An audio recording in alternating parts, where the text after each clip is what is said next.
de la iglesia igual que ayer, pero hoy está a cargo de Daniel.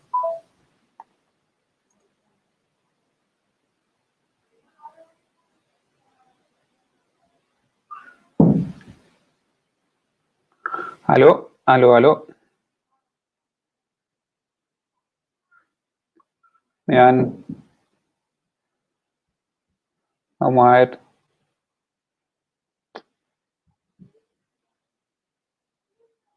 Ya. A ver cómo se escucha. Aló, aló. Aló, aló, aló. Ya. Esperando que se conecten. A ver.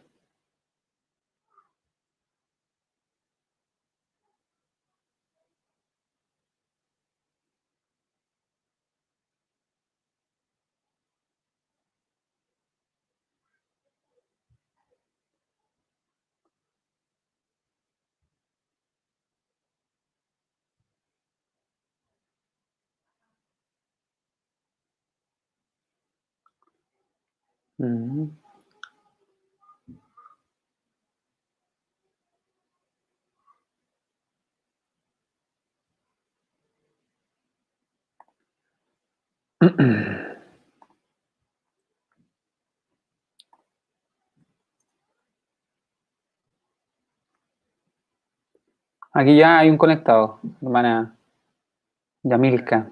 Ah, no, hay tres parece. Me van avisando en la medida que... Ya. Me van comentando en la medida que se vayan conectando para saber que...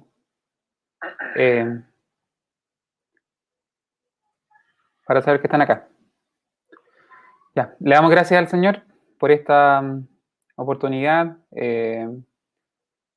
Es la primera vez que hacemos este estudio de esta manera, así que es un poco extraño no tener el, la respuesta de parte de ustedes, pero los voy a ir leyendo. Como les decía, la pastora el día de ayer o antes de ayer, el día de hoy vamos a hacer el estudio de Romanos capítulo 7. Hemos estado realizando el estudio del libro de Romanos desde aproximadamente el mes de enero, a principios de este año, y hoy nos corresponde el libro de Romanos 7. Estoy recién aprendiendo a utilizar esta plataforma, así que hay cosas que todavía me quedan un poco grandes, pero voy a, por ejemplo, ahí se pueden colocar algunos comentarios. Este es el libro que estamos estudiando, como les decíamos, es el de Romanos, y el capítulo que nos corresponde hoy es el capítulo número 7. Allá hay 8 personas conectadas. En la medida que vayan aumentando, quizás esperemos unas 2 personas más y vamos a comenzar con la lectura del capítulo y luego ya con una oración para comenzar y luego la exhortación. Así que vamos a esperar. Hay 7 personas conectadas. Mientras tanto voy a hacer una oración introductoria y luego ya vamos a orar específicamente por la palabra luego de la lectura. Así que vamos a orar al Señor y vamos a comenzar este servicio en el nombre del Señor Jesucristo. Eterno Dios y buen Padre Celestial, amantísimo Señor y Salvador, te agradecemos por estos medios, te agradecemos por esta tecnología que nos permite conectarnos con nuestros hermanos, nos permite estar con ellos a pesar de las distancias, a pesar de esta cuarentena, a pesar de esta terrible pandemia que se está sufriendo prácticamente el mundo entero, ya que este virus ha llegado a cada rincón del mundo y está en plena expansión, pero tú nos has permitido, Señor, a través de este medio, hacer un alto, Señor, en nuestras actividades diarias, en nuestras preocupaciones, en nuestro día a día, para poder meditar en tu palabra. Alabamos, Señor, tu santo nombre. Te alabamos, Señor, porque tú eres Dios, tú eres soberano en todo tiempo, incluyendo el tiempo de angustia, incluyendo el tiempo de prueba. Dios de la gloria, tú eres Rey en este mundo, tú eres soberano en todo el universo. Dios de la gloria, te pido que por misericordia seas tú en medio nuestro, nos des la gracia para poder estudiar tu palabra, nos des la gracia para poder centrarnos en el libro de Romanos, Señor, poder sumergirnos en la profundidad de tu palabra, poder ser alimentados, Señor, poder ser bendecidos por esta tu palabra, que tu Santo Espíritu solamente por lástima nos dirija, que prepare los corazones de mis hermanos para poder ser alimentados por tu palabra, Dios de la gloria, y que tu gracia sea sobre cada uno de nosotros. Te lo pido, Padre eterno, te lo imploro, solamente por los benitos santos de Jesús, tu Hijo, nuestro bendito y eterno Salvador. Amén. Ya, ahora dice que hay 12 conectados, así que ya con eso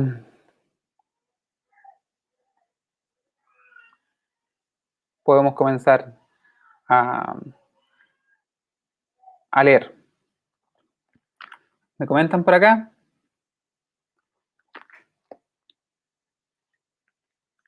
Ok, ya. Le voy a pedir a la pastora que me vaya dando un feedback para saber en qué punto del estudio estamos. Ya que creo que la transmisión va un poco más atrasada. Tengo aquí otro computador y me da la impresión que va un poco más tardía. Bueno, para mis hermanos que ya están conectados, que están siguiendo la transmisión, los quiero invitar a leer la carta del apóstol Pablo a la iglesia en Roma, y en el capítulo 7, para que abran sus Biblias. Yo lo voy a leer en la versión Reina Valera 1960.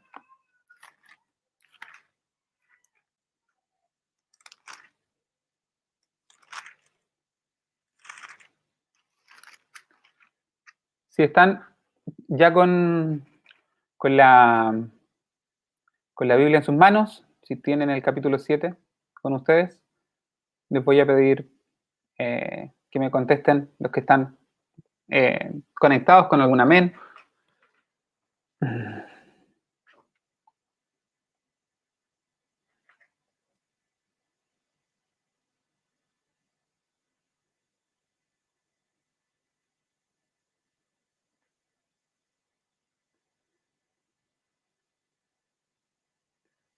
Ok. Bueno, ya, tiene un desfase como de medio minuto, así que me voy a tener que acostumbrar a eso. Sí. Vamos a dar lectura en el nombre de nuestro Señor Jesucristo. Tiene por título en esta Biblia de la Reina Valera, analogía tomada del matrimonio.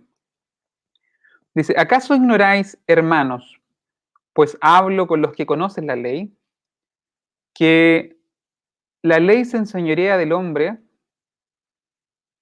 entre tanto que éste vive, porque la mujer casada está sujeta por la ley al marido mientras éste vive, pero si el marido muere, ella queda libre de la ley del marido.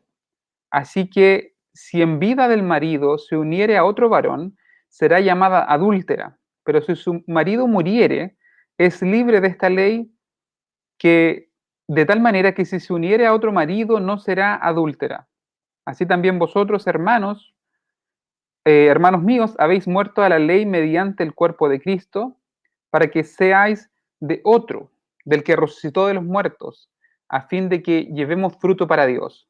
Porque mientras estábamos en la carne, las pasiones pecaminosas que eran por la ley obraban en nuestros miembros, llevando fruto para muerte. Pero ahora estamos libres de la ley por haber muerto para aquella en que estábamos sujetos, de modo que sirvamos bajo el régimen nuevo del Espíritu y no bajo el régimen viejo de la letra. ¿Qué diremos, pues?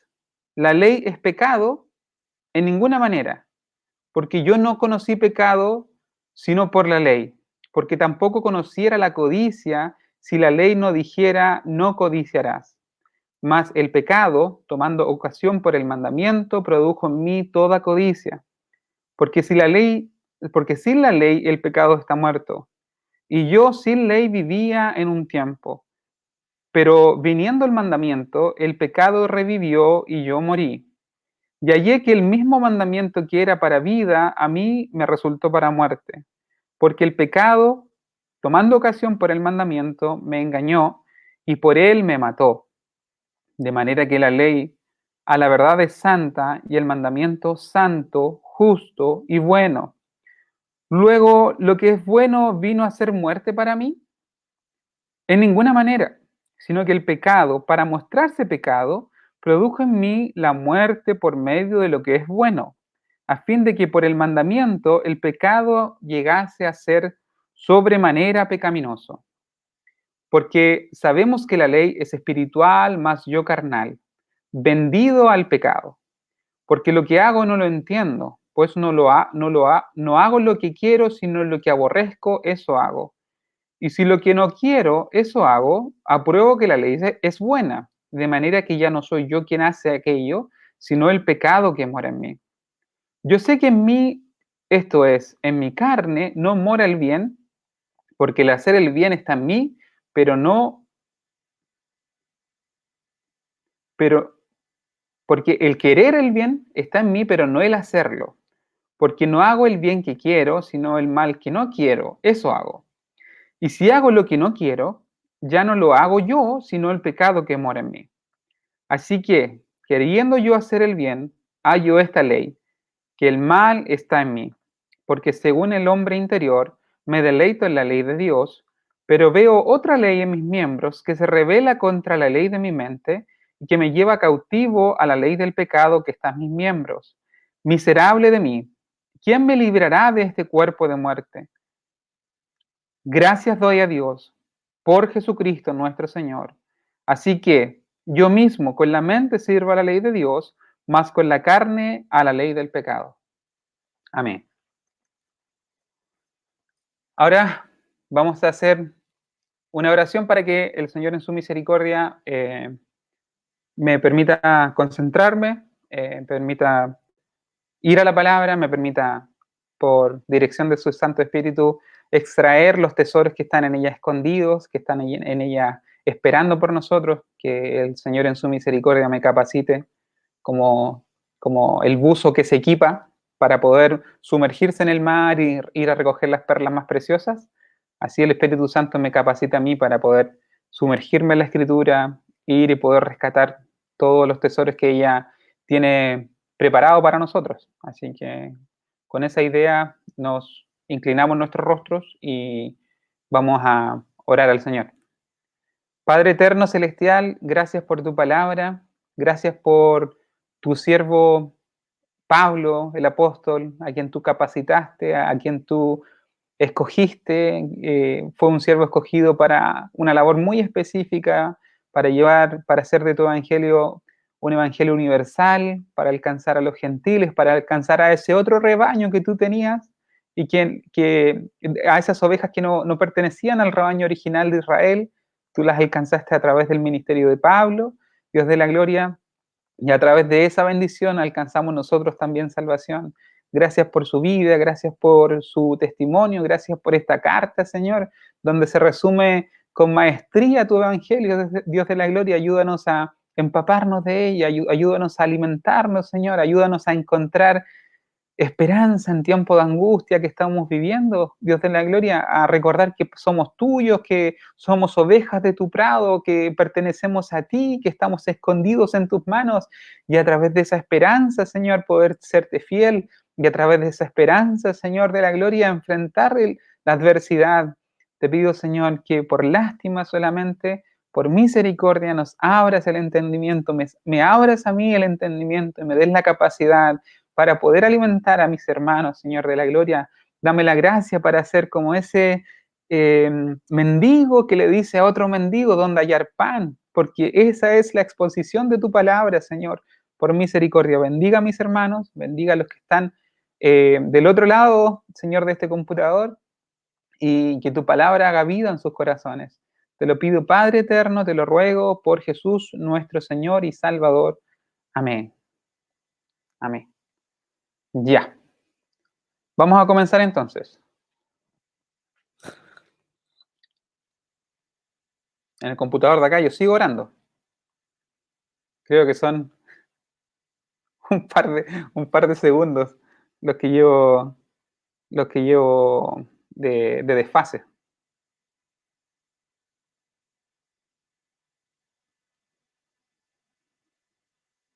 Si terminé de orar en su transmisión, ¿me avisan?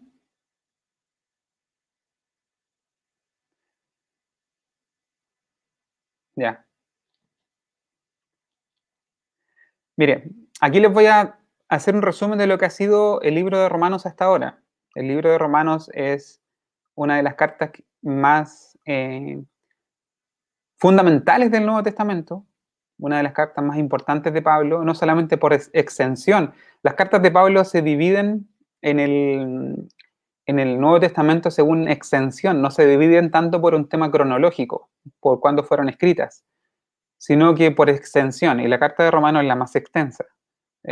Hay hombres de Dios que decían que un buen entendimiento del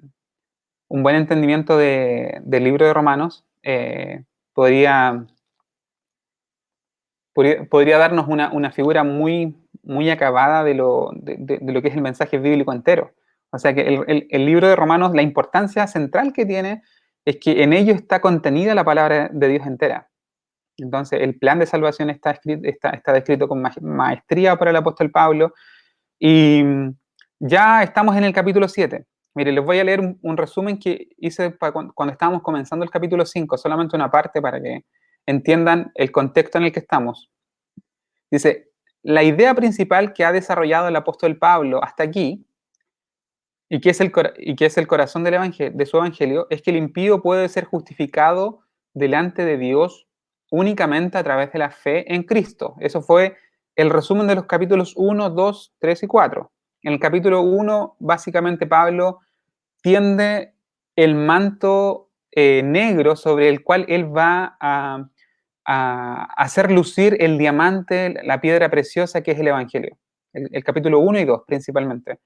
Yo le decía a mis hermanos que utilizaba la figura del joyero que para vender una joya preciosa, él pone un paño negro, y sobre ese paño negro, él pone este diamante precioso para que usted pueda ver el contraste y usted pueda apreciar la belleza de ese diamante. Entonces, el paño negro en el libro de Romanos son los capítulos 1 y 2, donde Pablo deja básicamente a todo bajo pecado. En el capítulo 1, a los gentiles; en el capítulo 2, a los judíos; en el capítulo 3, él concluye que no hay justo ni siquiera uno, que no hay quien haga lo bueno, no hay quien busque a Dios, que todos se descarriaron, todos se hicieron inútiles. Ese es el resumen del capítulo, o sea, así Pablo concluye el capítulo 3 en cuanto a la culpabilidad del hombre. En el capítulo 3 también nos dice que la justificación viene solamente por la fe en Jesucristo. En el capítulo 4 Pablo usa el ejemplo de Abraham y de David para mostrarles a los receptores de la carta a los romanos que en la ley ya venía, básicamente la ley era la Torá, los 5 primeros libros de la Biblia, el Pentateuco, que en la ley ya estaba establecida la idea de la justificación por la fe, cuando dice, y creyó Abraham a Dios y le fue contado por justicia. También dice, no solamente en la ley, sino que también este gran hombre de Dios, que fue el rey David. Pablo básicamente usa las figuras principales del Antiguo Testamento, que fueron Abraham, el padre de la fe y el padre del pueblo de Israel, y también la figura del gran rey, un tipo de Cristo que era David, para decir, y David también alabó a Dios que justifica sin obras, haciendo referencia al Salmo 32 cuando dice bienaventurado aquel varón a quien Jehová no inculpa de pecado, básicamente. El Salmo 32 que va de la mano con el Salmo 51. Los invito a que los lean los dos. El Salmo 51 es el llanto y el quebranto del pecador, la oración penitente, y el Salmo 32 es el cántico de alabanza, de donde Pablo toma la idea de la justificación por fe. Entonces, eso hizo Pablo en los primeros 4 capítulos. Le hizo la radiografía al paciente, le mostró el tumor canceroso en los primeros 2 capítulos. En capítulo 3 le da la solución, que era la sanidad a través, la sanidad, la salvación. De hecho, la palabra hebrea y griega para sanidad y salvación es la misma. Para esta enfermedad que es el pecado, que nos mata eternamente, es Cristo, y usa ejemplos puntuales en el Antiguo Testamento con Abraham y con David para justificar o para respaldar la idea de la justificación por la fe. Ahora, en los capítulos 5, 6, 7 y 8 entramos a otro apartado dentro de este estudio de Romanos. Dice que a partir del capítulo 5 y hasta el capítulo 8, estoy leyendo un resumen que hice, que lo tomé de un libro que uso como referencia. Pablo nos mostrará que aquel que ha sido justificado está seguro de ser libertado o librado de las consecuencias del pecado y de la muerte, y es salvo de la ira de Dios que ha de manifestarse en aquel día final. Pablo introduce este tema en los versículos 1 al 11, eso ya estoy hablando del capítulo 5, pero quiero que se queden con la idea. A partir del capítulo 5 y hasta el capítulo 8, Pablo nos mostrará que aquel que ha sido justificado está seguro de ser librado de las consecuencias del pecado y de la muerte, y que es salvo de la ira de Dios que ha de manifestarse en aquel gran día. Me refiero al día del juicio. Entonces Pablo primero le mostró que la justificación venía únicamente por la fe en Jesús, y ahora Pablo en estos capítulos 5, 6, 7 y 8 les demuestra que esta salvación es efectiva. Un tema eh, muy controversial en el mundo pentecostal, del cual nosotros somos partes, el tema de la seguridad de salvación. Esto es un poco complicado para mí hablarlo a una mayor audiencia, pero a los hermanos con los que nos juntamos cada miércoles para estudiar el libro de Romanos, les digo que en el Evangelio nosotros tenemos la libertad incluso para tener disensiones, para tener diferencias. Hay doctrinas en las que tenemos que estar seguros y tenemos que tenemos que compartir todos. Voy a repetir lo que les digo a los hermanos para darle un contexto. Que son, por llamarlo de alguna manera, doctrinas que son el cimiento de la fe cristiana. Y de esa esa no las podemos transar. Porque si no aceptamos estas doctrinas, simplemente no somos cristianos, así de claro, que son básicamente la encarnación del Hijo de Dios, la venida en carne de Jesucristo, el Hijo de Dios, la divinidad de Jesús, su resurrección. La resurrección de Jesús es la piedra angular de nuestra fe. Pablo dice que si Cristo no resucitó, nuestra fe no tiene ni un sentido, es vana, y somos los más dignos de lástima.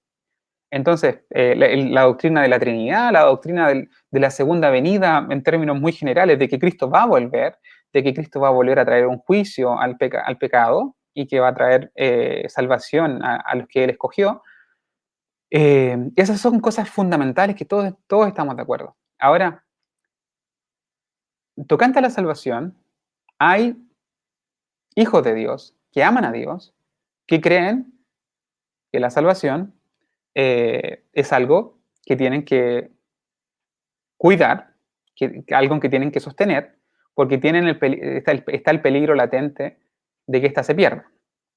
Eso es una posición que yo respeto. Yo creo que hay muchos hombres de Dios que creen eso y lo respeto, porque están son doctrinas que están en un plano donde podemos tener diferencias. O sea, no, que alguien crea que la salvación se pierda o no se pierde no es algo que nos debiese dividir. pero las doctrinas tienen consecuencias. Yo creo que quien abraza estas doctrinas tiene más tendencia a caerse en el lado, en este camino delgado que es el camino de la santificación. Hay un extremo que es el legalismo y hay otro extremo, otro extremo que es el libertinaje. Aquellos que defienden la idea de que la seguridad de la salvación recae en nuestras obras, tienen la tendencia a caerse al borde del legalismo. Y hay muchos ejemplos y nuestras iglesias pentecostales que amamos con todo nuestro corazón tienen lamentablemente esa tendencia a caerse hacia el lado del legalismo. Y quienes defienden que la salvación está segura en las manos del Señor, o un mal entendimiento de esta doctrina, los puede hacer caer al extremo del libertinaje y tomar esta gracia como una gracia barata. Entonces, esos son los dos extremos. Ahora, yo creo que en estos capítulos, y especialmente en el libro de Romanos, las doctrinas de la elección, las doctrinas de la seguridad de la salvación que Dios ofrece, porque Dios se asegura de salvarnos y también se asegura de llevarnos hasta el final. Y esas son promesas que están en la palabra. Puede que no nos guste la doctrina, puede que muchos la malinterpreten, pero está en la palabra. Entonces, el problema ya no es mío, sino que el problema lo tiene aquel que niega estas doctrinas porque tienen que lidiar con el libro de Romanos. El libro de Romanos es muy explícito en estas doctrinas. Volviendo al punto, la idea que Pablo desarrolla ahora en estos capítulos es que producto de nuestra unión con Cristo podemos tener confianza de aquel que nos salvó, de aquel que murió por nosotros, tiene el poder de llevarnos hasta el final, llevarnos hasta el final del camino, llevarnos junto con Él. O sea, no hacemos este camino solos, Él va con nosotros y nos va a llevar hasta el fin. Eso es básicamente las ideas que Pablo quiere dejar claro. Y aquí, en el capítulo 7, Pablo trata el tema de la ley, específicamente la Torá, la ley mosaica. Hay una forma de pecado muy específica que Pablo ha hecho latente en estos capítulos, que es el pecado de la transgresión. Cuando hay un mandato específico y ese mandato se rompe, el pecado toma una forma específica que es la transgresión. Pablo dice que entre Adán y Moisés, los que pecaron no pecaron a la manera de Adán, porque Adán tenía un mandato específico, no comerás de ese árbol, y Adán comió. ¿Me entienden? Él rompió una ley que venía directamente de Dios.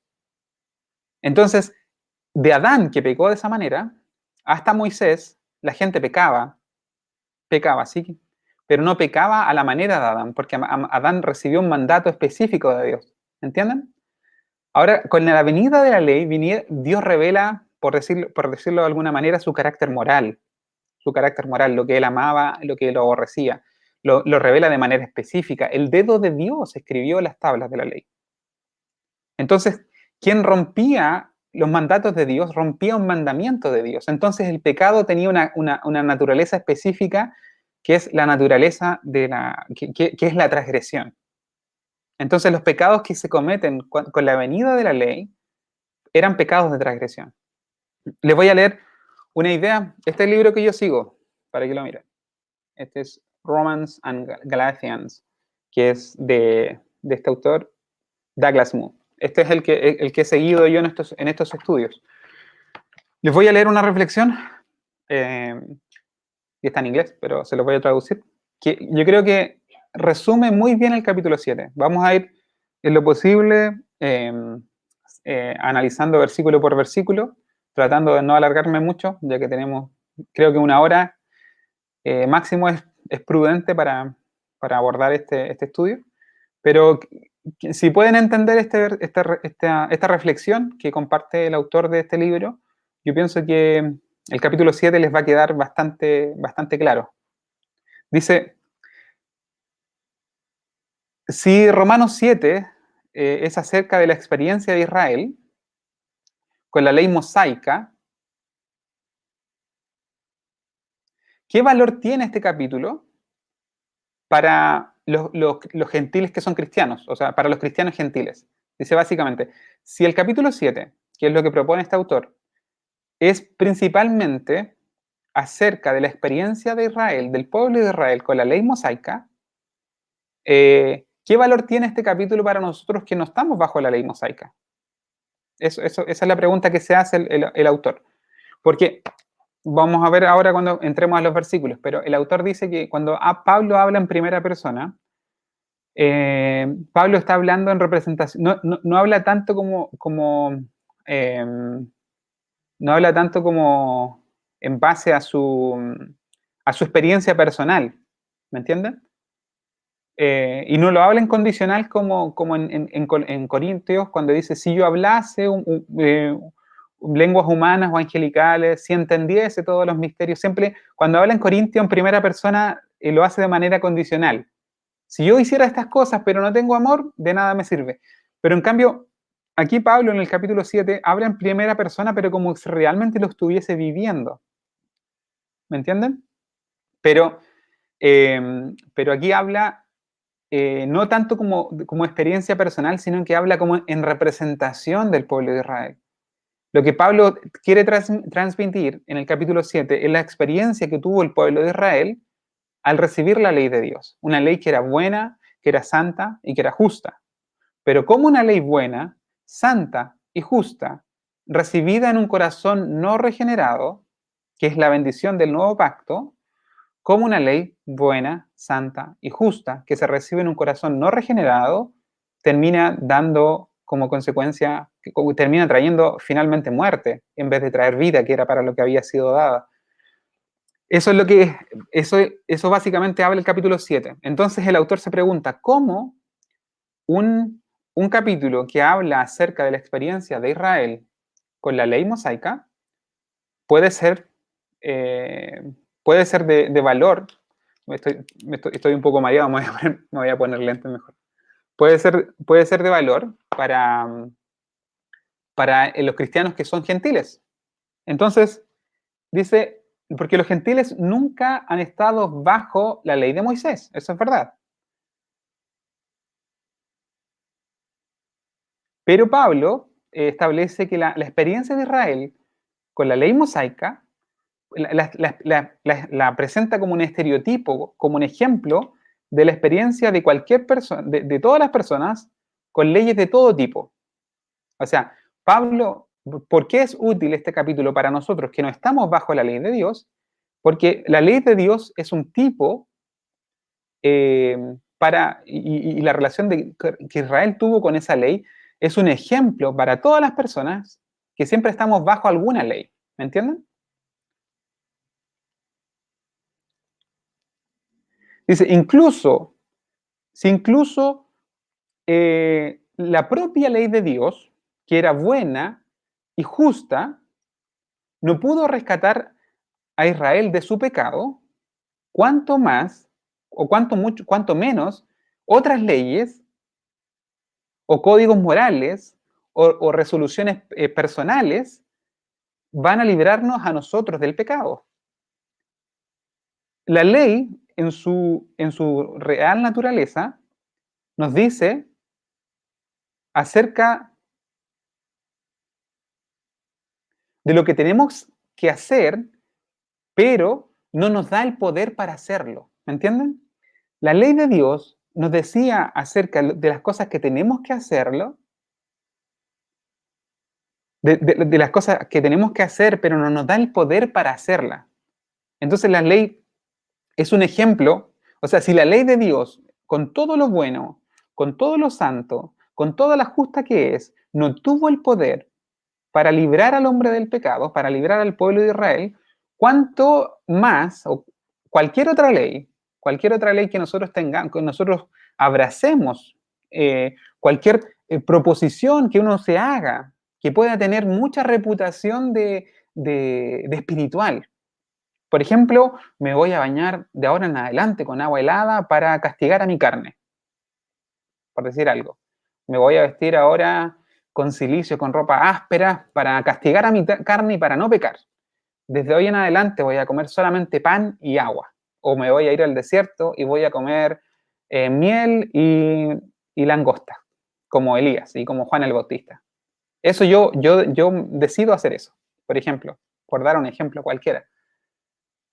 O sea, si la ley de Dios, que venía dada por Dios, que era santa, que era justa, que era perfecta, no pudo tener un efecto de vida en el pueblo de Israel, ¿cuánto más estas leyes que uno se pone, las que le estoy dando por ejemplo, cuánto menos unas leyes que uno se puede crear para sí mismo van a dar vida en nosotros? ¿Cuánto más inútiles son? ¿Me entienden? Si me están siguiendo la idea, pónganme sí.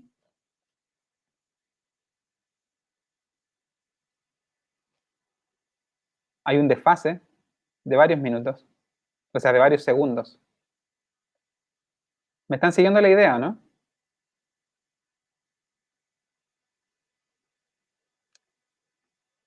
Bueno, no sé de cuántos minutos será el desfase. Ahí ya. El primer sí del hermano Luis Enrique. Creo que el desfase es como de 20 segundos. La hermana Rosa, mi cuñada, dice que sí. Daniel dice sí. Bueno, hay harta gente por lo menos atenta. Pero hay un desfase, Pablo también dice que sí. Hay un desfase como de 20 segundos, por eso me pierdo un poco. Ya. Entonces, si la ley de Dios, que era santa, que era buena, que era perfecta, no fue, le dijo al pueblo lo que tenía que hacer, le decía al pueblo lo que tenía que hacer, pero, pero no fue capaz de darle al poder, darle el poder al pueblo para hacer las cosas, al pueblo de Israel. ¿Cuánto más resoluciones personales son inútiles? Por eso el legalismo, en cualquiera de sus formas, el legalismo que vive en nuestras iglesias eh, o que vive cualquier persona. Por ejemplo, yo me voy a vestir así y el que no se vista de esta manera, entonces está pecando. Puede que tenga una reputación de espiritual, puede que tenga buena prensa, pero es inútil contra los deseos de la carne. Si la ley de Dios, que era santa, que era perfecta, que era justa, no pudo cambiar el corazón, no pudo darle el poder al pueblo de Israel para no pecar, cuánto más inútil son las leyes humanas, cuánto más inútil y irrisorio es el legalismo. Es que yo me voy a peinar así, la hermana Dorca, como le dicen en Chile, la hermana se tiene que peinar de esta manera, se tiene que vestir de esta manera, tiene que usar esta falda de este largo y porque de otra manera, si no se viste así, entonces no es cristiana. Es, pueden tener cierta reputación de algo valioso, pero no tienen ningún efecto contra los deseos de la carne. Puede tener reputación de espiritual, pero no tiene efecto alguno contra los deseos de la carne.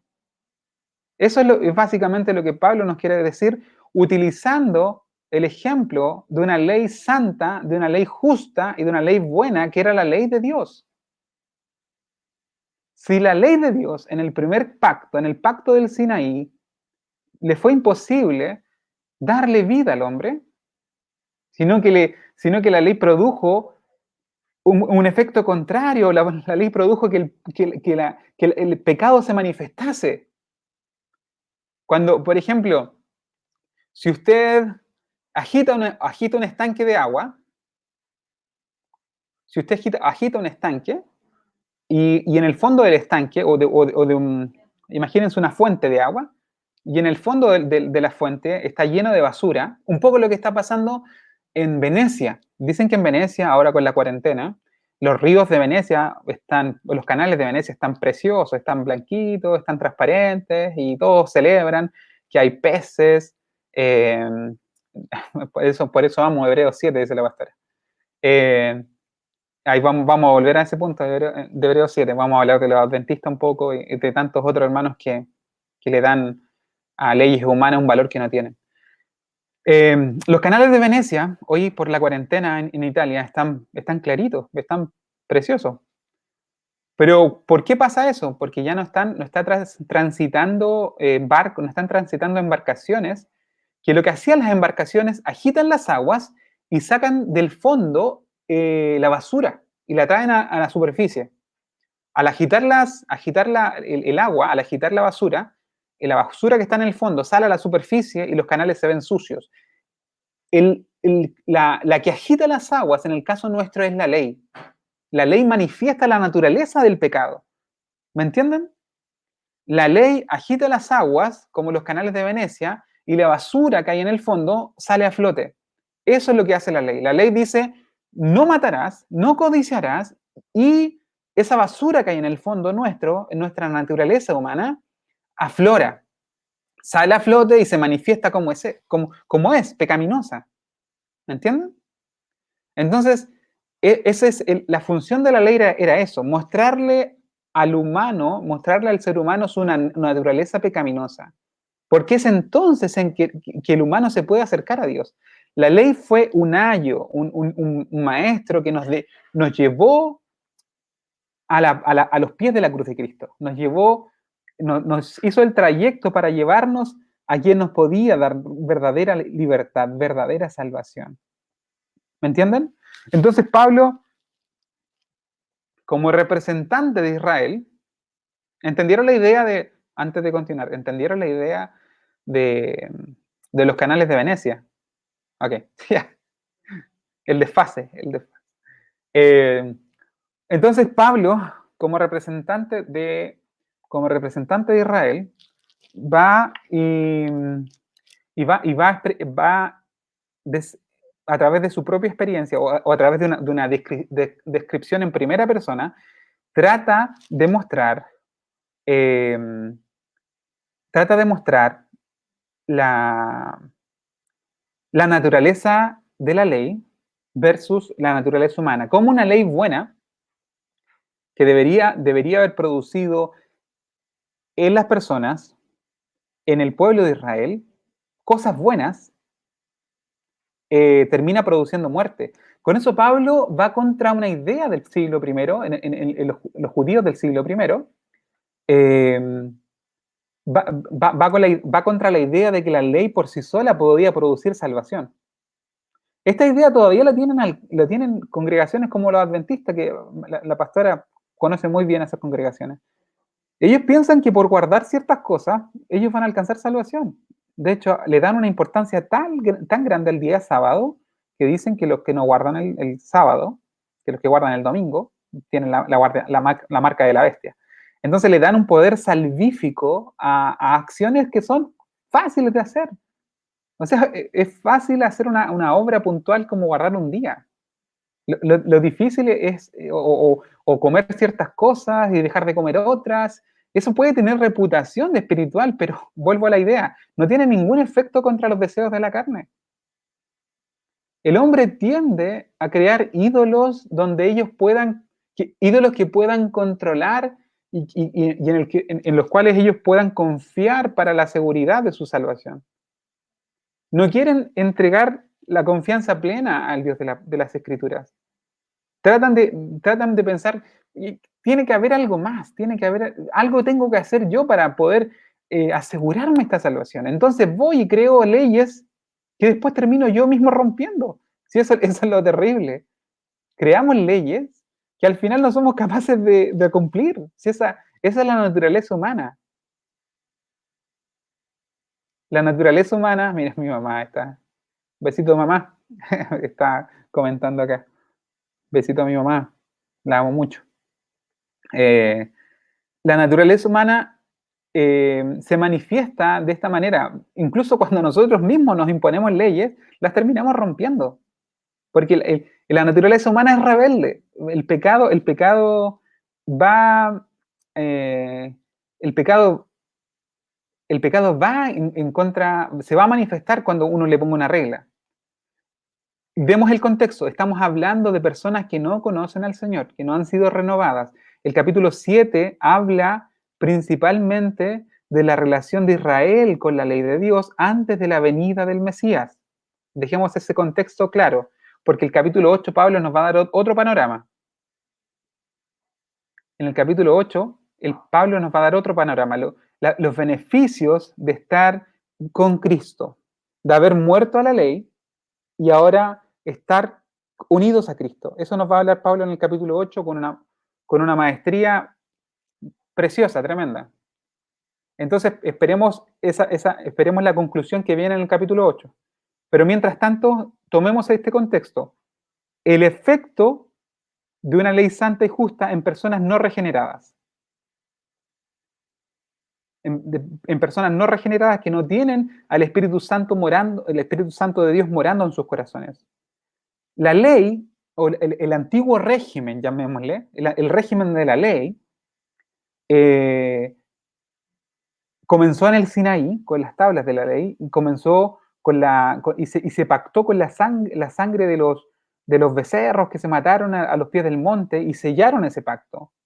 Ese fue el antiguo pacto, el antiguo régimen, el régimen de la ley. A ese régimen o a ese esposo, Pablo usa la figura del esposo. A ese esposo, el creyente antiguo del antiguo pacto, que era el pueblo de Israel, estaba atado, estaba enyugado. Justamente tengo el anillo acá. Eso simboliza el compromiso, eso simboliza el pacto. En el antiguo régimen, el creyente estaba unido al pacto que había sido firmado en el Sinaí. ¿Me entienden? Pero en el nuevo régimen, que es el régimen del Espíritu, que se firmó en el monte, en el Gólgota, y se firmó con la sangre del Cordero perfecto, el Cordero que había sido preparado antes de que el mundo fuese fundado. Ese nuevo pacto vino y se firmó sobre mejores promesas. Después, voy a leerla, hacer este paréntesis y aprovechar para leer Jeremías 30.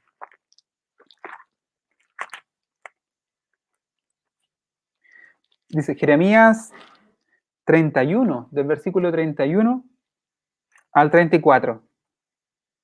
He aquí que vienen días, dice Jehová, en los cuales haré nuevo pacto con la casa de Israel y con la casa de Judá, no como el pacto que hice con sus padres el día que tomé su mano para sacarlos de la tierra de Egipto, porque ellos invalidaron mi pacto, aunque fui yo un marido para ellos, dice Jehová.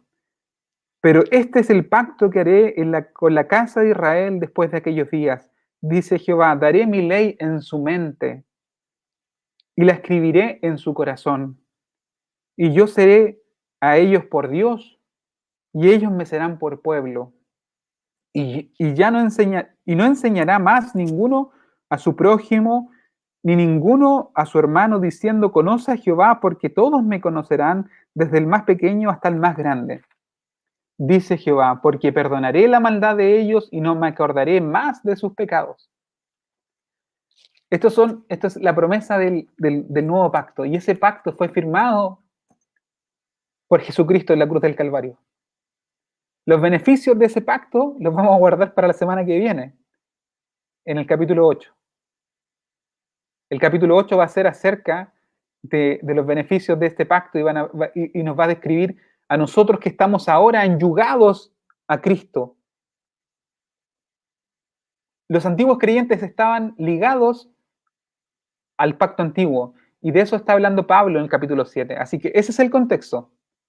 Ese es el contexto. Los creyentes que estaban ligados al antiguo pacto. Pero Pablo ahora dice que el creyente, en el capítulo 6, Pablo nos dice que nosotros, en su muerte, Cristo murió con nosotros.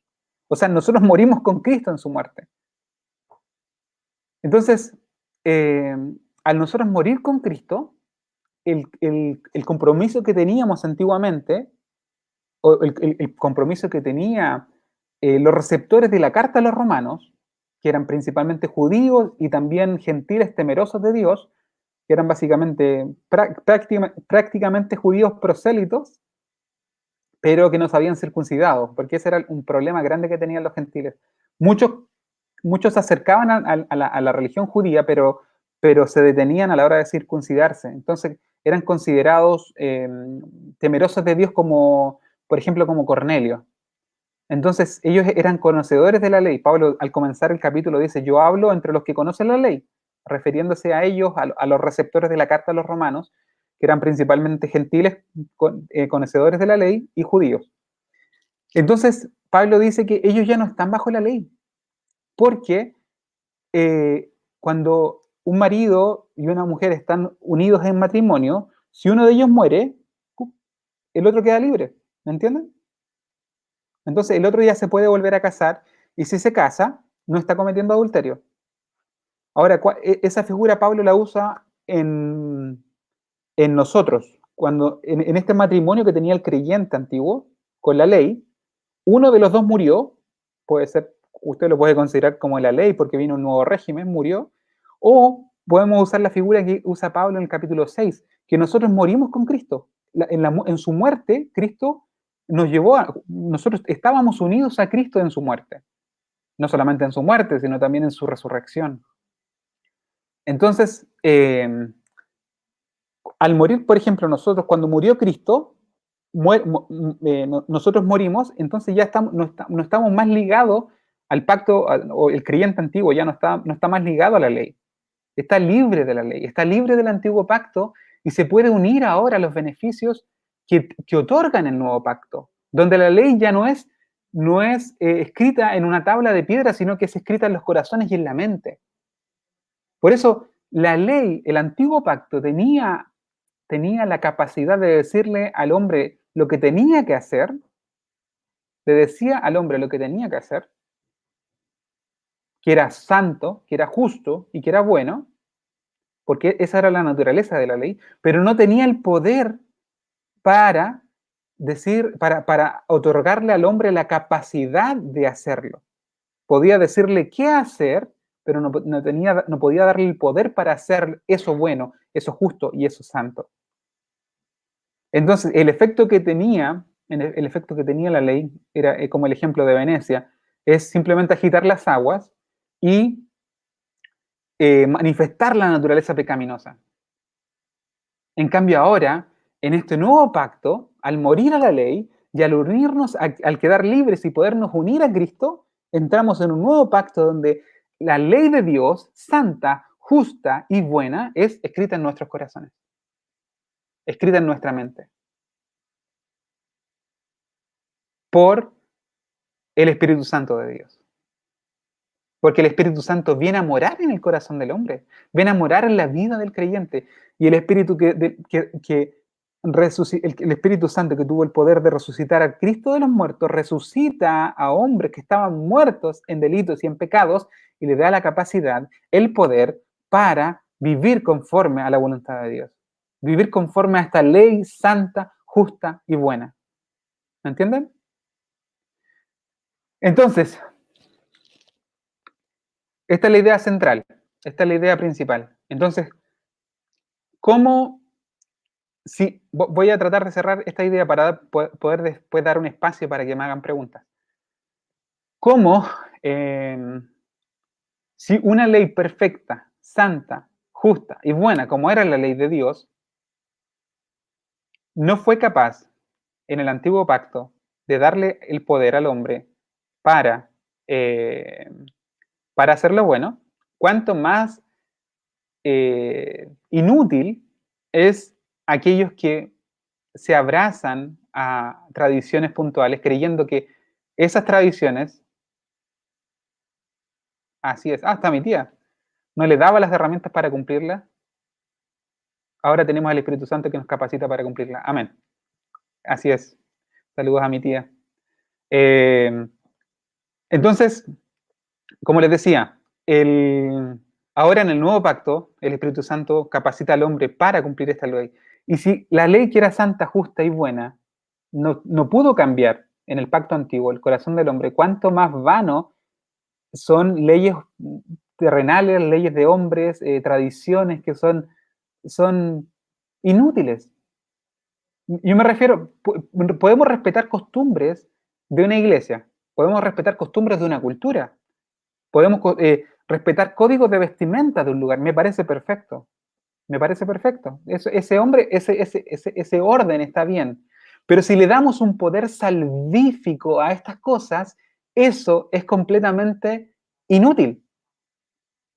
Si decimos que el que no se viste de esta manera, el que no se peina de esta manera, el que no se afeita de esta manera, no es salvo, entonces no entendemos nada. Estas cosas no tienen poder para salvar. Estas cosas a lo más pueden darnos un código de vestimenta puntual, nos puede dar un orden puntual, pero no tienen ningún poder salvífico. Si el bautismo se realiza por agua o se realiza, o sea, por inmersión o por aspersión, no tiene poder salvífico. Yo me he topado con personas que creen eso, cuando recién conocí al Señor. Un joven me dijo, si tú no te bautizas por agua es porque nunca conociste a Cristo. El bautismo por agua como medio salvífico. Eso tampoco tiene poder salvífico. Entonces hay muchas cosas que nosotros transformamos en un ídolo y le terminamos dando un poder que no tiene. El único que salva, el único que transforma el corazón es Jesucristo. Y lo único que puede libertarnos del yugo del pecado es nuestra fe en Él. La fe puesta en la obra perfecta de Jesucristo. En ningún otro hay salvación. En ninguna otra tradición, en ningún otro ritual, en ninguna otra cosa que el hombre pueda poner su confianza. Porque al momento de poner su confianza en algo que no es Jesús, que no es Dios, estamos levantando un ídolo. El corazón es una fábrica de ídolos. Y al darle a cualquier tradición, a cualquier código de vestimenta, a cualquier ritual, una importancia salvífica, estamos sacando a Cristo de su trono y estamos entronando algo que no es Jesús. Ese es el problema. ¿Me entienden? Ahora, vaya a la congregación que vaya, respete los códigos que tiene, respete los rituales que tiene, respete el código de vestimenta, las tradiciones del país donde llegue, está bien. Únase a esa congregación y haga lo que esa congregación dice, está bien. Pero si usted va a pensar que que eso define la entrada al cielo, que esas tradiciones son una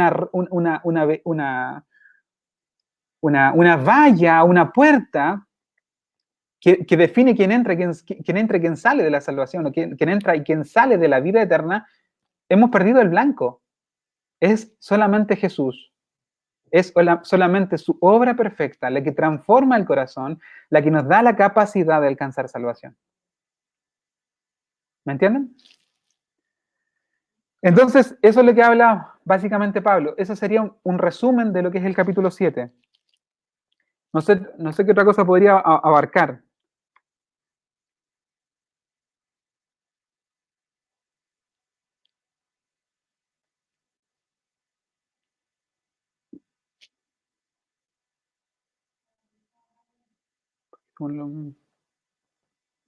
Así que, más que nada, Pablo refleja esta frustración. Aquí voy a darle solamente una referencia más de, por ejemplo, cómo esto es un escrito antiguo, o sea, un escrito de la literatura judía del siglo I, dice, if a person is dead, he is free from the Torah and the fulfilling of the commandments. Si una persona es muerta, él es libre de la Torá y de cumplir los mandamientos. Eso dice básicamente. Este era un escrito de la literatura judía del siglo I. Entonces, eso básicamente viene a usar Pablo para decir, ahora que hemos muerto con Cristo, estamos libres de cumplir la ley, le dice a los creyentes del primer siglo. Entonces, si el llamamiento de Pablo, el llamamiento de Pablo era a los creyentes del primer siglo, que no se enyugasen con la ley, que no fuesen, no estuviesen enyugados a esta ley, porque ellos habían muerto con Cristo y ahora estaban unidos a Él. Le pertenecían a Cristo y lo podían hacer con plena libertad, y si lo hacían, no se les podía acusar de adulterio porque ellos habían muerto. Entonces, si la invitación era para los creyentes de aquella época, ¿cuánto más es para los creyentes de esta época? No se enyuguen con cosas que no son la ley de Dios. No se enyuguen con cosas que no son mandamientos de Dios, sino que son mandamientos humanos. Hay hombres hoy en día que enyugan a la gente. Hay pastores que enyugan a las congregaciones a cumplir sus caprichos. No se enyuguen con ellos, no tienen autoridad sobre ustedes. Ustedes murieron con Cristo. Y al morir con Cristo tienen la libertad de unirse a Él. Si usted se une a la palabra, no está adulterando. En Cristo hay libertad para seguirle a Él, para ser esclavos de Él. Esa es la libertad que tenemos en Cristo. En Cristo somos libres para ser esclavos, pero ahora de la justicia. Nuestra esclavitud anterior, decíamos en el capítulo 6, nuestra esclavitud anterior era con el pecado, y el pago del pecado era la muerte. Ahora nuestra nueva esclavitud es con Cristo y el pago es la vida eterna. O sea, no un pago, es un regalo. De hecho, esa precisión me faltó hacer la semana pasada, cuando estudiamos el capítulo 6. El pago de servirle al amo anterior, que era el pecado, que era el pago era muerte y muerte eterna. Ahora el regalo que viene con nuestro nuevo esclavo, o sea, con nuestro nuevo amo, como esclavos de Cristo, es la vida y vida en abundancia, vida eterna. Así que vamos a guardar vamos a guardar el estudio de los beneficios de estar unidos a Cristo para el estudio del capítulo 8. El capítulo 8 es precioso, es precioso. Así, y es largo, son cerca de, no sé, son 39 versículos. Así que estoy pensando si lo hacemos en 2 sesiones o lo hacemos en una. Pero el capítulo 8 vamos a necesitar más tiempo para estudiarlo. Me gustaría no alargarme mucho más, porque tenía la idea de irme versículo por versículo, pero creo que es mejor explicar el corazón el corazón de la enseñanza. Creo que lo abordé en su mayoría, creo.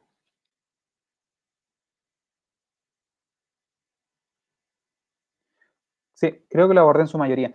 Y darle espacio para que en los minutos que quedan, si alguna idea no quedó clara, me la pregunten y yo la pueda volver a desarrollar y así queda un poco más clara.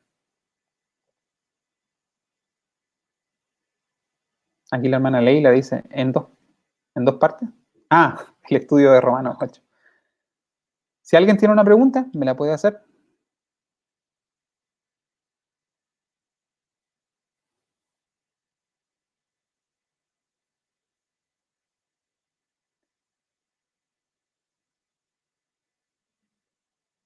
Les invito a que no se pierdan el capítulo 8, que es precioso. Y voy a contarles si lo hacemos en una sesión o lo hacemos en 2.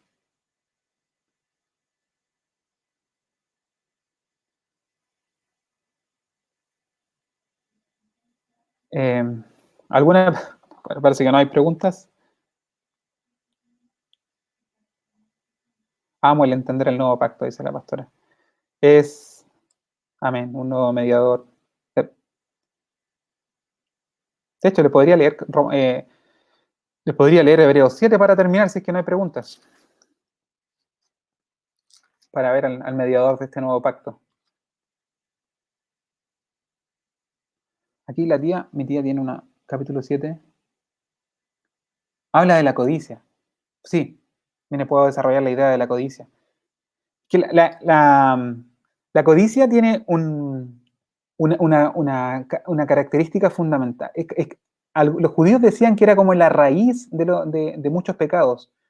De hecho, voy a terminar al final leyendo el Hebreos capítulo 7, pero voy a desarrollar la idea de la codicia que me dice mi tía desde Chile. De hecho, hay una referencia que decían acá, que la tengo marcada.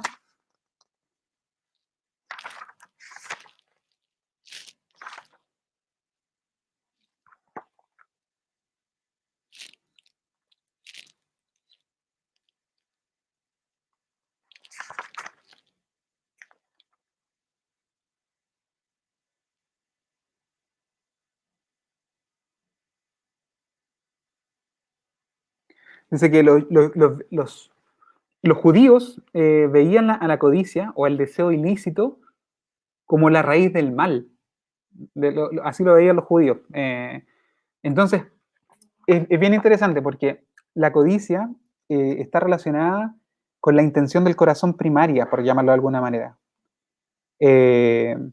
Porque por ejemplo, lo que hace diferente a la ley de Dios, a la Torá o a la ley mosaica, de cualquier otra ley, incluso anterior, porque hay códigos morales, por ejemplo, el código Hammurabi, que era anterior a la ley mosaica en el tiempo.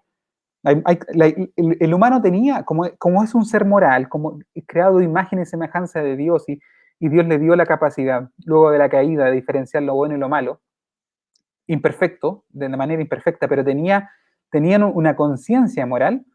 eh, el, realizaron o formularon códigos morales anterior a la ley de Dios, como el código Hammurabi, que es un ejemplo. Pero la ley de Dios fue el único código legal, por llamarlo de alguna manera, que no solamente juzgaba las acciones, sino también las intenciones. Dos cosas. El código o el código moral dado por Dios en la ley de Moisés juzgaba tanto acción como intención. Por ejemplo, la raíz del pecado del robo, no robarás, se puede enlazar con el no codiciarás lo de tu prójimo. Y el pecado del adulterio se puede ligar con el mismo mandamiento en el decálogo de no codiciarás a la mujer de tu prójimo. Entonces la codicia eh,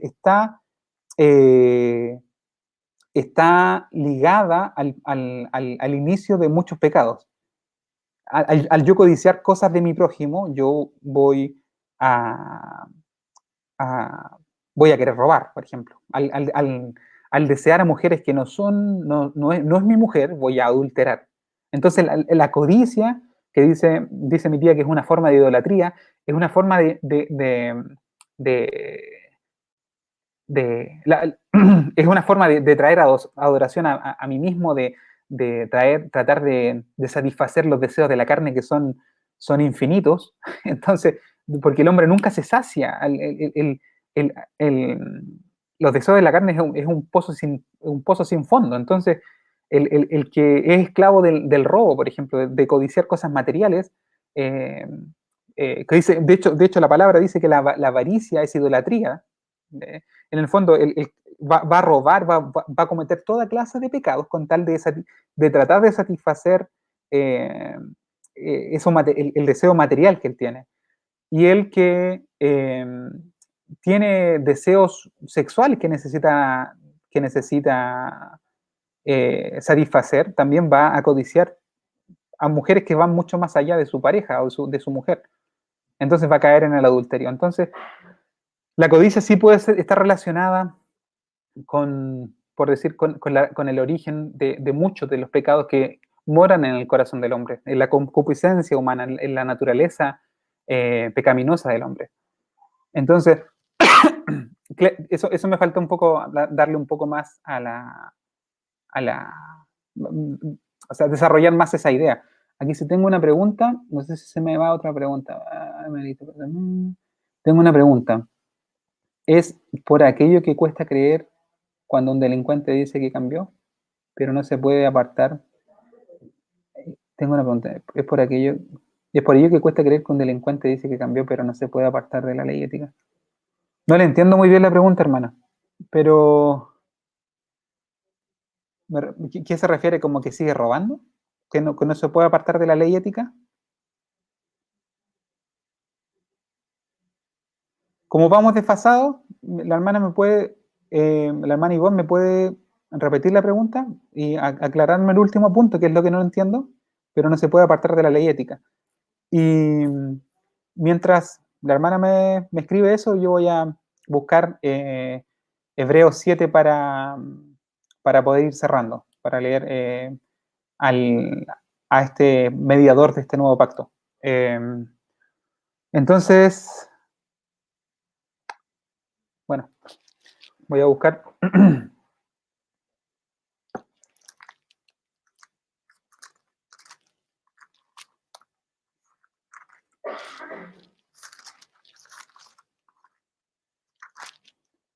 Hebreos 7.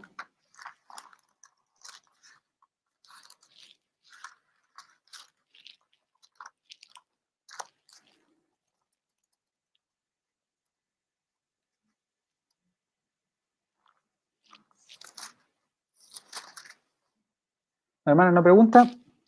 Voy a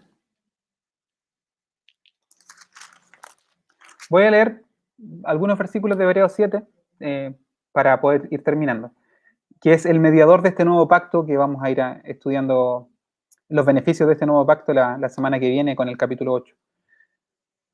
Porque, Hebreos 7, capítulo 1, porque este Melquisedec, rey de Salem, sacerdote del Dios Altísimo, que salió a recibir a Abraham, que volvía de la derrota de los reyes, y le bendijo, a quien asimismo Dios dio a Abraham los diezmos de todo, cuyo nombre significa primeramente rey de justicia, y también rey de Salem, esto es, rey de paz, sin padre, sin madre, sin genealogía, que ni tiene principio de días ni fin de vida, sino hecho semejante al Hijo de Dios, permanece sacerdote para siempre. Considerad, pues, cuán grande era este, a quien aún Abraham, el patriarca, dio diezmos del botín. Ciertamente los que de entre los hijos de Leví reciben el sacerdocio tienen mandamiento de tomar del pueblo los diezmos según la ley, es decir, de sus hermanos, aunque estos también hayan salido de los lomos de Abraham. Pero aquel cuya genealogía no es contada de entre ellos, tomó de Abraham los diezmos y bendijo al que tenía las promesas. Y sin discusión alguna, el menor es bendecido por el mayor. Y aquí ciertamente reciben los diezmos hombres mortales, pero allí uno de quien se da testimonio de que vive. Y por decirlo así, en Abraham pagó el diezmo también Leví, que recibe los diezmos, porque aún estaba en los lomos de su padre cuando Melquisedec le salió al encuentro. Sí, pues la perfección fuera por el sacerdocio levítico, porque bajo él recibió el pueblo la ley, ¿qué necesidad habría aún de que se levantase otro sacerdote según el orden de Melquisedec y que no fuere llamado según el orden de Aarón? Porque cambiando el sacerdocio necesario es que también porque cambiado el sacerdocio necesario es que haya cambio de ley. Cambiado el sacerdocio es necesario que haya cambio de ley. Y aquel de quien se dice esto es de otra tribu, de la cual nadie sirvió al altar, porque manifiesto es que nuestro Señor vino de la tribu de Judá, de la cual nada habló Moisés, tocante al sacerdocio. Y esto es aún más manifiesto si a semejanza de Melquisedec se levanta un sacerdote distinto, no constituido conforme a la ley del mandamiento acerca de la descendencia, sino según el poder de una vida indestructible. Pues se da testimonio de él, tú eres sacerdote para siempre, según el orden de Melquisedec. Queda pues abrogado el mandamiento anterior a causa de su debilidad, pues nada perfecciona la ley, que es básicamente lo que Pablo ha estado diciendo en el capítulo 7. Nada perfecciona la ley. La ley que era para vida terminó siendo para muerte. Terminó manifestando la maldad del corazón humano. Y de la introducción de una mejor esperanza por la cual nos acercamos a Dios. Y esto no fue hecho sin juramento, porque los otros ciertamente sin juramento fueron hechos sacerdotes, pero este, con el juramento del que lo dijo, juró el Señor y no se arrepentirá, tú eres sacerdote para siempre, según el orden de Melquisedec. Por tanto, Jesús es hecho fiador de un mejor pacto. Y los otros sacerdotes llegaron a ser muchos debido a que la muerte no podía continuar. Mas este, por cuanto permanece para siempre, tiene un sacerdocio inmutable, por lo cual puede también salvar perpetuamente, por lo cual puede salvar perpetuamente a los que se acercan a Dios, viviendo siempre para interceder por ellos, viviendo siempre para interceder por ellos. Porque tal sumo sacerdote nos convenía, santo, inocente, sin mancha, apartado de los pecados y hecho más sublime que los cielos, que no tiene necesidad cada día, como aquellos sumos sacerdotes, de ofrecer primero sacrificios por sus propios pecados y luego por los del pueblo, porque esto lo hizo una vez para siempre, ofreciéndose a sí mismo. Porque la ley constituye sumos sacerdotes a débiles hombres, Pero la palabra del juramento, posterior a la ley, al Hijo, hecho perfecto para siempre. Amén. Aleluya.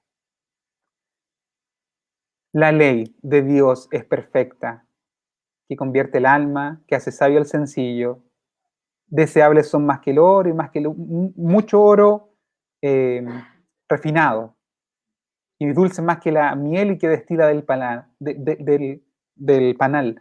Eso se cumple en un corazón transformado por el Espíritu Santo. Eso se cumple en un corazón que ha entrado en las bendiciones del nuevo pacto. Eso se cumple en un corazón que ha sido regenerado por gracia y por el poder del Espíritu Santo. Así que esta ley santa, justa y buena hace vida en un corazón que ha sido vivificado por el Espíritu Santo, porque esa ley ya no está escrita más en tablas de piedra, esa ley santa, justa y buena viene a ser escrita en el corazón y en la mente del creyente que ha depositado su confianza únicamente en la obra perfecta de Jesucristo. Así que eso sería, mis hermanos, por ahora. Voy a volver a la pregunta de la hermana Ivonne. A ver, dice... Lo que quiero decir es que hay códigos éticos cuando una persona comete un delito, pero para esa persona tiene salvación. Nos cuesta creer que esa persona comete delito, puede cambiar y tener salvación. Yo no me pregunto ahí.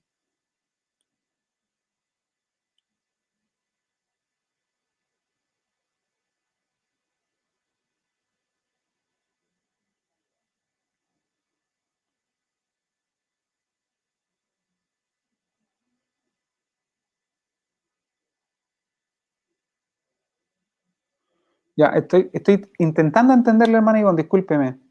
Eh, dice que usted que cuesta creer cuando alguien que ha tenido una vida de pecado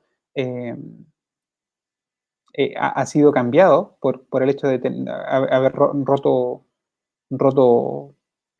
códigos éticos, o dice que el que ha tenido una vida delictual le es más fácil alcanzar salvación porque sabe que ha cometido pecado. No sé si, yo creo que, bueno, no, pero yo le voy a dar una opinión, no sé si se la entendí bien, pero creo que el que tiene, el Señor me dio la oportunidad de estar visitando cárceles. Yo sé que mi hermano Darío, que está acá, tiene ese ministerio hace muchos años más, pero en las cárceles hay una mayor disposición a escuchar la palabra del Señor, porque el hombre se sabe pecador. Yo creo que Dios tiene poder para cambiar a cualquier persona, aunque sea el hombre más terrible.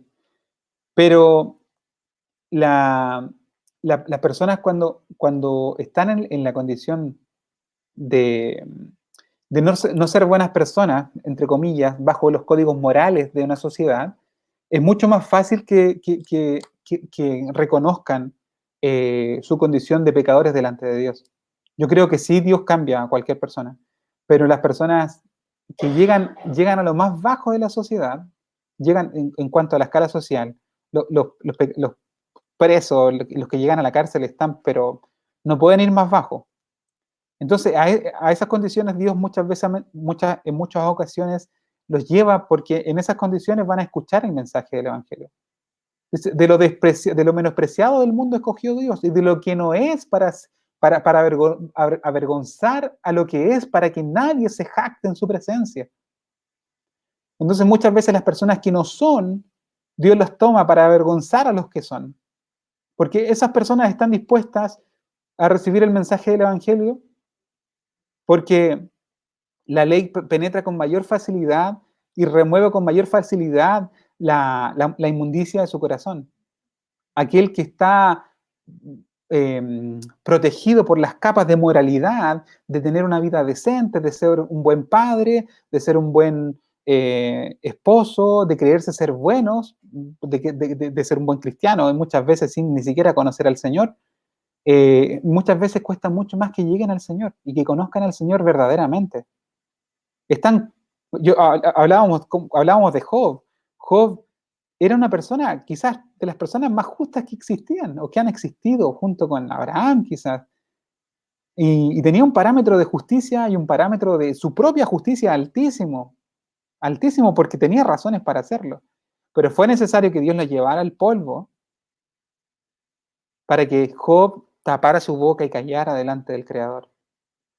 Porque Job tenía un estándar de justicia tal que él dijo, si yo supiera dónde está el Dios, yo sé que Él me recibiría, yo podría ir cuando estaba sufriendo su angustia en todo su proceso, y todavía no entendía la necesidad, o todavía no entendía su incapacidad para alcanzar un estándar de justicia al nivel de la santidad de Dios, él decía, si yo supiera dónde está Dios, yo iría a su trono y yo dialogaría con Él, yo sé que Él me recibiría, yo entraría en razones con Él.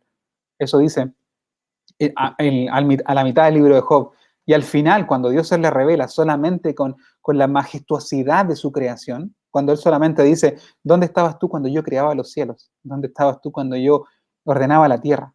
Solamente Dios se manifestó a Él con el poder de su creación. Job dijo, antes yo hablé, más ahora callo. Yo de oídas te oía, o te había oído, pero ahora mis ojos te ven y yo me arrepiento en polvo y en ceniza. Entonces, muchas veces esas personas que están en lo más bajo de la sociedad, que han roto todas las leyes, que han roto todos los códigos morales humanos, están en una posición en la cual pueden escuchar a Dios, porque ya no se han desvestido de toda su de su justicia personal, de su autojusticia, por llamarlo de alguna manera. Entonces, en esas condiciones cuando ellos pueden escuchar a Dios, en esas condiciones cuando ellos pueden alcanzar salvación y pueden ser alcanzados por el mensaje del Evangelio. Así que no sé si con eso le respondo. Me cuesta un poco entender por este medio. Pero sí, Dios cambia, Dios transforma y muchas veces transforma a lo menospreciado de este mundo, a lo que no es, y avergüenza a los que dicen ser algo, porque en su presencia nadie se va a poder jactar, porque esto es únicamente mérito de Jesucristo. Así que, si hay otra pregunta, me la hacen, y si no, vamos a orar para terminar.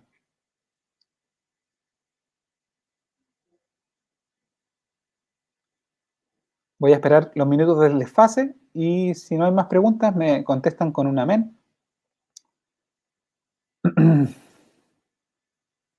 Hay hartas ideas que se me venían a la cabeza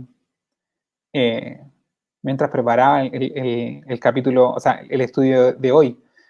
Y como este es un medio nuevo, como esto es una nueva forma de hacer estudios, estoy un poco nervioso, limitado por la tecnología, aprendiendo a usar este programa. Pero pensaba yo en muchas personas o muchos sistemas que vienen a imponer leyes, a imponer normas. La pastora me quiere decir algo. Escriba nomás, yo le escucho. Ok. Así voy a terminar. Amén. Hay muchas personas que quieren imponer leyes, moralidades diferentes y que terminan rompiendo las propias cosas, las propios estándares morales que ellos se autoimponen. Yo pensaba en el ejemplo que le tiene que ser tan familiar a mis hermanos cubanos, que es el comunismo. El comunismo vino a traer una nueva moralidad. Ellos querían crear un hombre nuevo, crear una sociedad nueva, libre de interés personal y una serie de características que eran como el cielo en la tierra. Y terminó siendo lo más cercano al infierno. Hay una frase de George Orwell en su libro Rebelión en la Granja que se hizo famosa, que era que los cerdos, que eran los protagonistas de ese libro, venían a imponer un sistema de igualdad y después ellos vienen a decir que en la granja eran todos iguales, pero habían unos que eran más iguales que otros. Entonces ellos propusieron una ley y la terminaron rompiendo de todas maneras.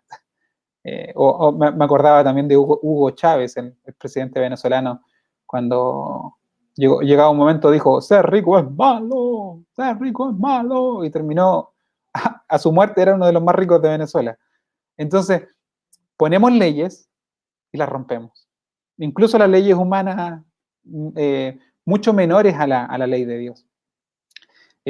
Bueno, para que no crean que solamente doy ejemplos de un lado político, hay quienes también defienden la idea del libre mercado, de la transacción, libre, libre competencia, pero terminan rompiendo ese libre mercado con colusiones. En Chile hemos visto colusiones bastante vergonzosas. Entonces, cada sistema político, cada sistema económico creado por humanos, cada sistema moral, está condenado a ser roto por el mismo humano que lo forma, porque es la naturaleza pecaminosa la que se manifiesta finalmente. Ponemos una ley, la rompemos.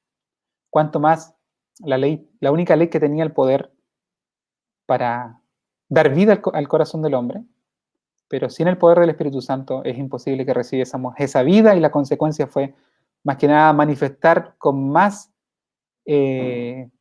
claridad nuestra naturaleza pecaminosa. Así que yo le agradezco a los hermanos que aquí se congregaron, a los que aquí se conectaron, y vamos a orar ya para terminar. Espero que Dios bendiga a todos los que aquí llegaron, a mi familia en Chile, los quiero mucho, a mis hermanos de acá, a mis hermanos y amigos de acá de Inglaterra, que también lo he aprendido a querer en este corto tiempo, hermanos de Cuba, que tienen una alegría tremenda, hermanos de Colombia, hermano Luis de República Dominicana y así, de muchas partes. Vamos a inclinar nuestros rostros ahora y a orar al Señor. Eterno Dios y buen Padre Celestial, amantísimo Señor y Salvador, te agradecemos, Señor, por el estudio de tu palabra, te agradecemos por lo que nos has dado en esta hora de estudio, te agradecemos porque tú eres bueno, porque para siempre son tus misericordias, porque nos das este tiempo de refrigerio en medio de la angustia, en medio de la desazón, de las preguntas, Dios de la gloria, de esta pandemia que se está viviendo a nivel global. Estamos en cuarentena, Señor, pero podemos salir de todo este bullicio de la semana, de todo esta angustia, Señor, que vienen con toda esta cuarentena, meditando en tu palabra, recordando tus promesas, llenándonos de ti. Dios de la gloria, te agradecemos porque tú eres nuestro Dios, porque tú eres nuestro refugio, porque tú eres nuestra fortaleza, porque tú eres esa torre fuerte a la cual acudimos en tiempo de angustia. Dios de la gloria, tú eres Rey en la prueba, tú eres Rey en la tormenta. Dios de la gloria, tú estás con nosotros y nos guías aún más allá de la muerte. Dios de la gloria, te agradecemos porque tú eres nuestro Dios. Te agradecemos porque tú eres nuestra esperanza. Te pedimos por lástima, Señor, que sigas siendo con nosotros. En medio del proceso, en medio de cualquier cosa que venga, Señor, permítenos tener la seguridad que ni la muerte, que ni la vida, que ninguna otra cosa creada nos puede separar. Nos puede separar de tu amor, nos puede separar de ti. Dios de la gloria, gracias por todo lo que nos das. Dios de la gloria, bendice a mis hermanos, bendice a cada uno de ellos. Te lo pido, Padre, y te lo ruego en el nombre y por los méritos santos de Jesús, nuestro Señor y Salvador. Amén. Y ahora voy a pedir la bendición que típicamente pedimos cuando hacemos estos servicios. La bendición sacerdotal que aprendí de mi papá. Y ahora que la gracia de nuestro Señor Jesucristo, el amor de Dios el Padre y la comunión de su Santo Espíritu sea sobre todos nosotros desde ahora y para siempre. Amén. Gloria a Dios, gloria a Dios, gloria a Dios. Bueno, hermanos, los espero entonces para la semana siguiente voy a hablar con la pastora si hacemos el estudio en dos sesiones y la podemos hacer en la misma semana. Puede ser que Romanos 8 lo hagamos miércoles y jueves, la primera mitad y la segunda, porque creo yo que si hacemos todo Romanos 8 en solamente una sesión va a ser muy largo. Entonces no creo que tengan la paciencia. Así que ahí voy a hablar con la pastora y vemos cómo lo hacemos. Si lo hacemos los dos en días seguidos o si lo dividimos por semana. Ahí lo vamos a ver. Así que eso, gracias por estar con nosotros. Dios les bendiga. Les mando un abrazo de acá y que el Señor les siga acompañando en este proceso tan complicado que está viviendo el mundo. Así que un abrazo cariñoso para todos, a los que conozco, a los que no. Y que el Señor les bendiga de todo corazón. Eso, Dios les bendiga.